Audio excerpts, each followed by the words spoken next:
Today I want to talk about coaching and education programs. And one of the things that's kind of interesting about a coaching and education program is simply that as we start moving towards trying to develop consistency with regards to coaching, some people have posited or put forth that a coaching education program, be it a major at a college or some other sort of exogenous certification process, is going to be something that's kind of important because it's going to routinize and prepare coaches with this whole idea of what we call best practices. And those of you that come from education or other aspects of maybe like human resource management, you have an idea of what best practices are. Here in sport management, we have kind of a commonly accepted way of doing certain things within a variety of different organizations. And you kind of have that same idea within not just the coaching and education programs, but within the profession of coaching in general.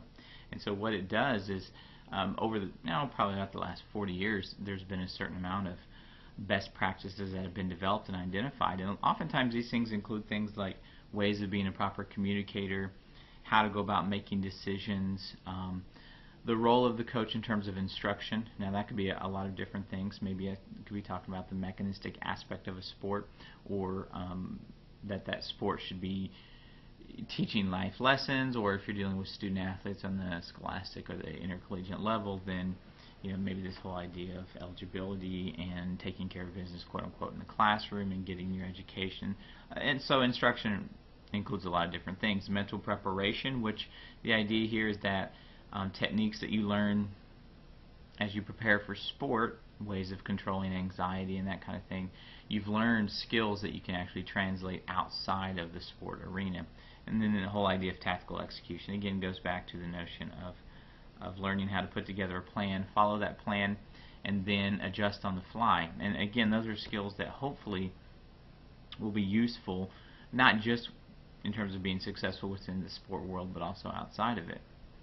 Well, as sport has over the last 60, 70, 80 years here in the United States, as it started to evolve and become much more of a involved in consumerism and that kind of thing. We talk about the sport entertainment industry that really got kicked off in the 70s and the 80s with the advent of different medias, television, in 1977, 78, 79, kind of right in there when you had the development of ESPN, which is in the late 70s, early 80s. And then we know in the 50s you started to see the beginning of development of niche publications like Sports Illustrated. Well, all that does is serve as evidence for the fact that sport has become much more public here in the United States. And as a result, the athletes and the coaches in this endeavor, this public endeavor, are seen much more in terms of the public light. Now, people talk about coach practice, and it's not best practices, but when you talk about a coach practice, it's, again, the definition's right there. What behavior strategies, whatever this particular coach is going to use to identify the goals and eventually develop the athletes. And that coach practice is important not just in terms of the athletic aspect, but also the social aspect. And that social aspect has become much more relevant because this institution of sport, recreation, and physical activity, and sport in particular, has become much more of a public entertainment commodity. Recently in 2013, since the 2013 Super Bowl, in a span of, 4, 5, 6 months, there have been almost 30 NFL players have been arrested. Okay, that's high profile, that's big news. 2 of these arrests were for first-degree murder or attempted murder. I mean, we're talking about very, very egregious things here. So coach practice is associated with this sort of sense of being in the public sphere, and so that's taken on this whole aspect of the social notion of being a coach.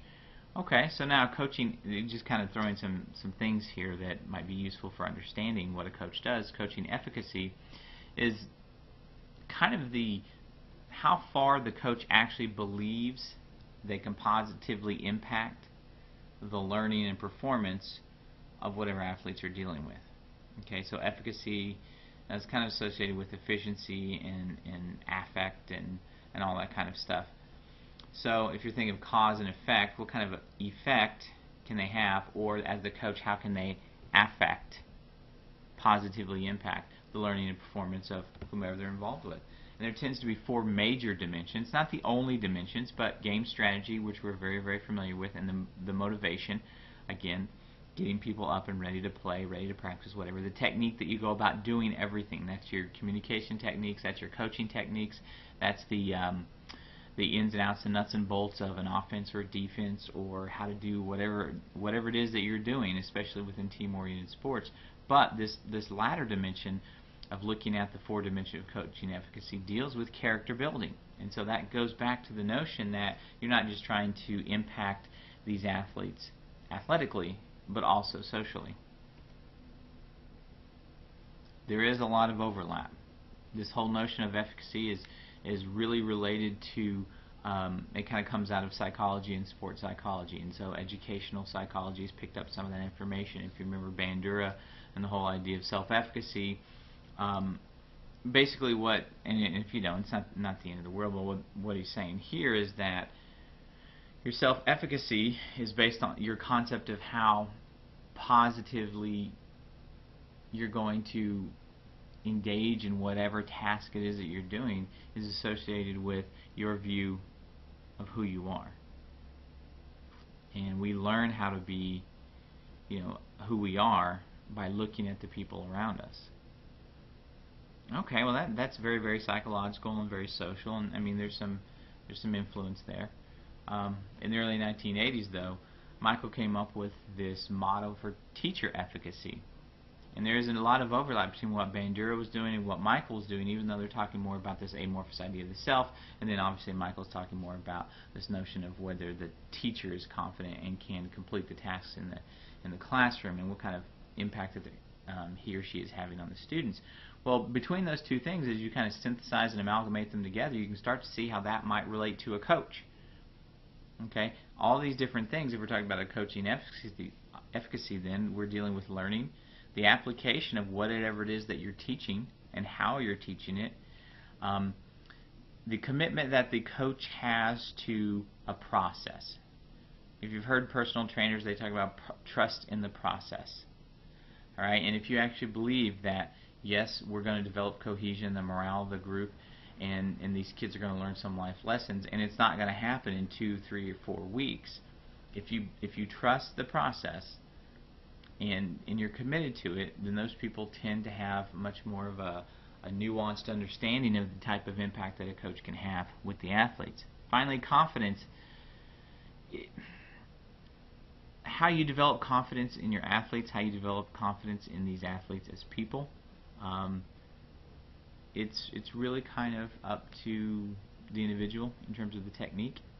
But if that notion is there in some form or function, then that's going to be positively associated with not just developing coach practice or coach efficacy, but as we try to take those ideas and relate them to this larger educational programming environment that sport is oftentimes going to be embedded within. You talk about sports in junior high or middle school, high school, college. Okay, it's a very, very unique thing. Sport is tied to the educational institution, so to some extent, it has to adopt the nomenclature, the models, the processes, the form, and the function of the surrounding environment. And so, I've talked about there was a kind of a movement that was started, and college coaches were trying to get officially their name as a role changed to teacher coaches.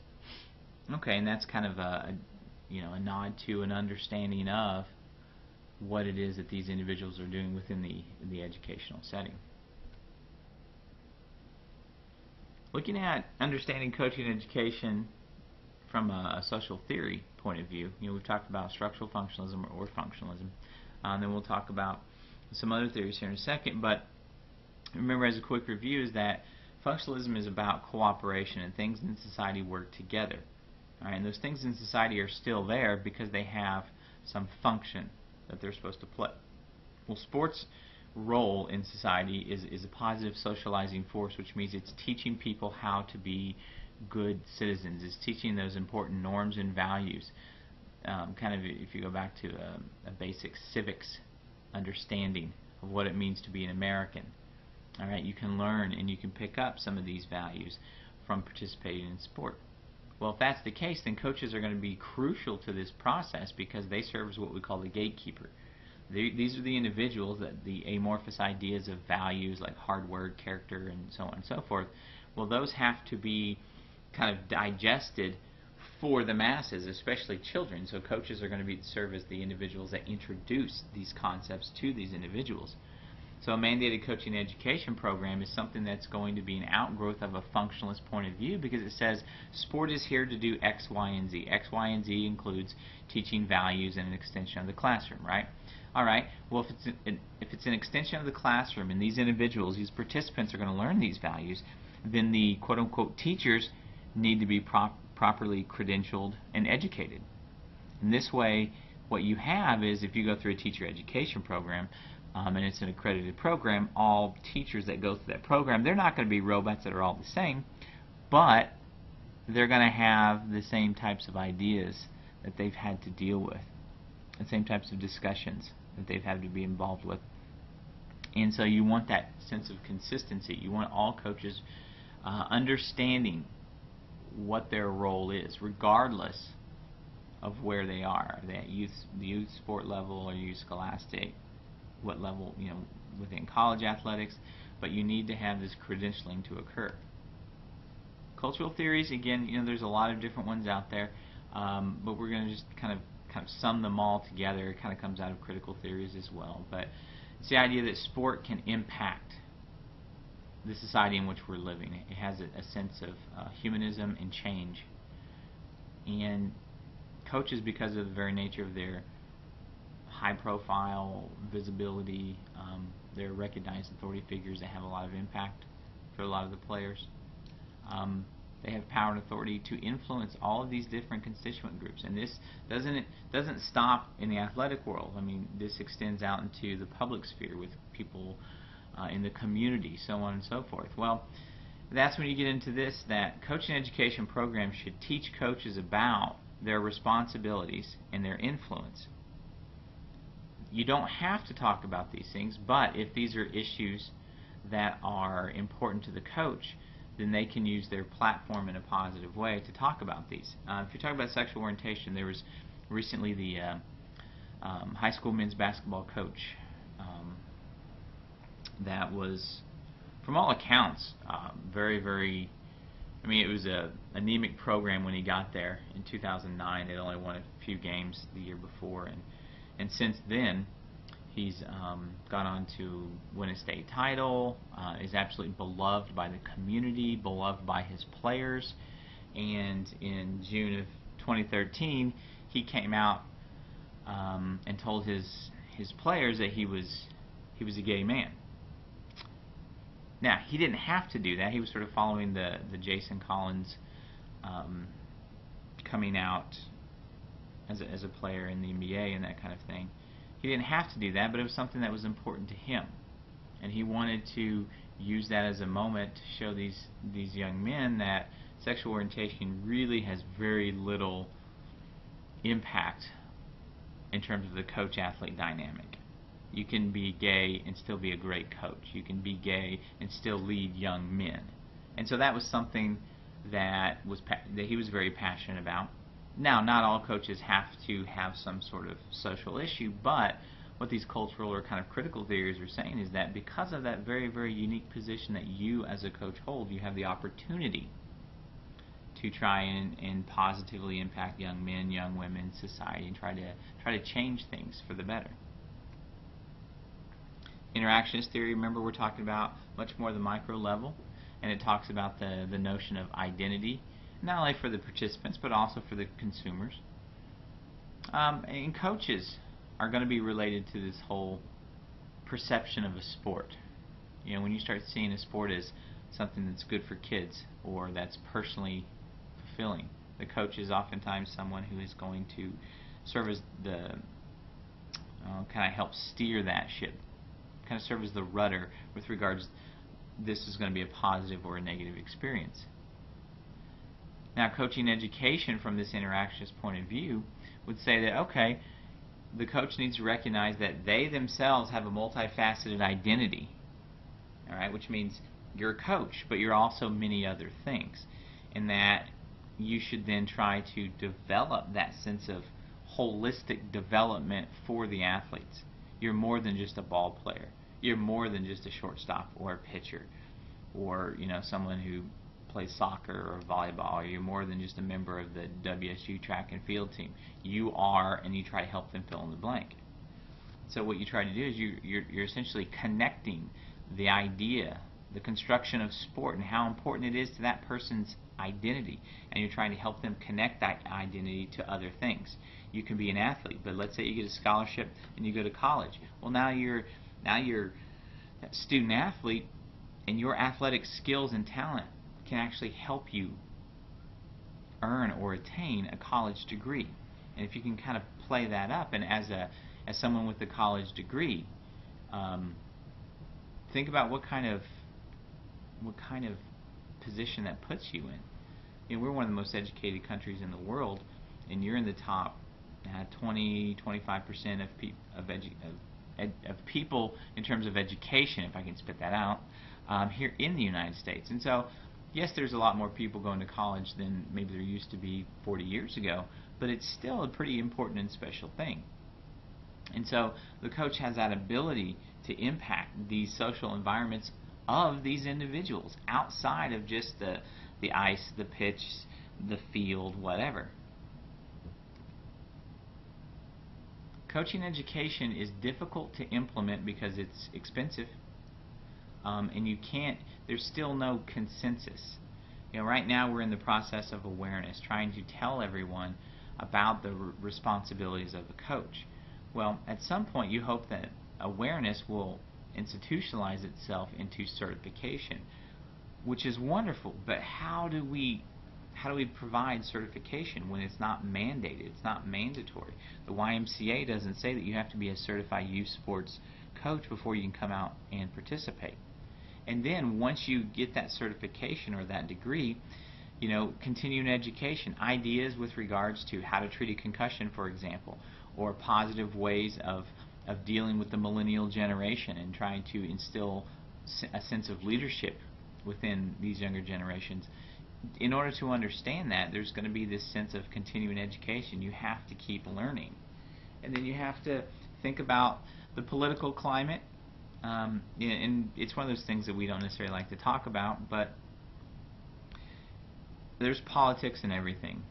If you're a coach at a small town for a high school football program, there's politics.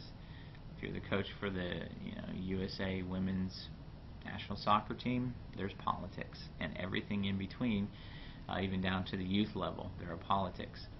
And so learning how to deal with that, and that's going to be relative to what type of sport you're involved with, what level of sport.